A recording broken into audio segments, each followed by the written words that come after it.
ஆட்சி காலத்தில் தமிழகத்தில் வந்து மறைந்து கொண்டார்கள். மலையாள மன்னர் காவலர்களை வைத்து திருடர்களை தேடிச் சென்றார்கள். அப்படி தேடிச் செல்கிற பொழுது தமிழ்நாட்டில் பாண்டிய நாட்டில் மறைந்திருந்தார். திருடர்களை பிடித்தாச்சு. உங்கள் நாடு எங்கள் திருடர்களுக்கு அடைக்கலம் கொடுத்தது என்று குற்றம் சாட்டினான் சேர மன்னன்.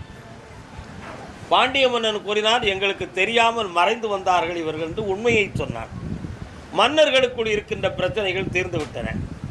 திருடர்களை பிடித்து விட்டோம், உங்கள் நாட்டில் தண்டனை கொடுக்க வேண்டியது நீங்களே ஆகும் என்று சொன்னார். யாரு? சேர மன்னன். அதற்கு பாண்டிய மன்னன் கூறினார், தண்டனையை நிறைவேற்ற எனக்கு அதிகாரம் இல்லை. ஏனென்றால் திருடிய பொருள் என் நாட்டுக்குரிய பொருள் இல்லை, திருடியவர்களும் என் நாட்டவர்கள் இல்லை, மறைந்த இடம் மட்டுமே இது. ஆகையினால் தண்டனை கொடுப்பதற்கு இடத்தை தருகிறேன், நிறைவேற்ற வேண்டியவன் நீ என்றார். அந்த 18 பேர்கள்